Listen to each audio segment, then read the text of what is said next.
So today I'm going to talk about a upper body exercise now called the pec fly exercise. So the one thing about pec fly exercise is you really want to be comfortable not only with your shoulders, but you really want to be comfortable with the rest of your upper body because again, this exercise works on the chest and your pectoral muscles within your pectoral majors and minors within your chest. So I have some basic simple household items here. They're very light weights. So when we do this, we want to make sure that we are starting obviously with our feet together, feet pointed together. You want to make sure that you're always shoulder width apart with any exercise that you do because it really is important not only for your supine position and your back to stay in a straight posture position, because in older adults you see how they tend to make it easier. They kind of hunch down a little bit and they kind of try and do this. Well, that's not what we're going to do today. I'm going to show you the correct way to do it. So again, we're going to make sure our legs are shoulder width apart, or excuse me, our feet are shoulder width apart. And you're going to try your best to keep that back straight. Now, there is one trick that you can do this that helps. Slightly put a little bit of bend in both of your knees. Okay, that way you're not putting tons of pressure on your lower body in order to help keep your back in a straight lock position. So that way you're not putting tons of stress on your body. So my knees are in the position, okay? I'm starting with the weights in the middle of my chest, okay? I'm gonna separate them, okay? And I'm gonna bring them down to my side. So now I'm gonna bring them up, okay? I'm gonna start right here in the middle. I'm gonna come out, extend out, come back in, extend out, come back in. Now this is the frontal view.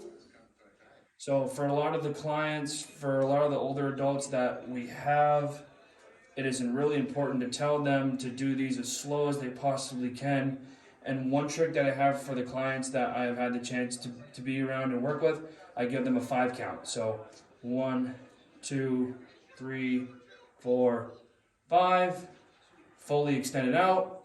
1, 2, 3, 4, 5, and it goes in. So again, just to show you from the side, just to make sure that you are really seeing how you should keep your back straight and the appropriate way to keep your back straight. Okay, so again, we're going to slightly bend our knees, right? So not really have a lot of pressure, not really have a lot of locked in our knees. So again, make sure our feet are shoulder width apart. Your back's going to be straight here. Knees are slightly bent. And you're starting with your arms extended out. You got to make sure that they're not almost like a chicken wing is what they call it. You got to make sure that they're locked out and then they're perfectly straight. So again, 1, 2, 3, 4, 5. Okay, 1, 2, 3, 4, 5. Now, another way that you can really look at this type of workout, obviously we are really focusing on the pectoral majors within the chest, but a lot of people think that this helps the back too, which it does. It helps that upper torso.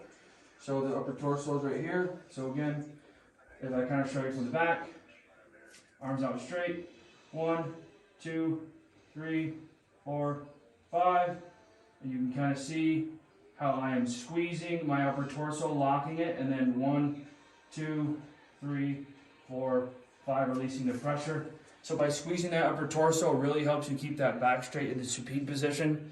And when we work with older adults, we want to make sure that we stress those points of emphasis, because if we don't, then it could lead to definitely some minor injuries that we don't want to endure on those type of people. So that is the pectoral fly.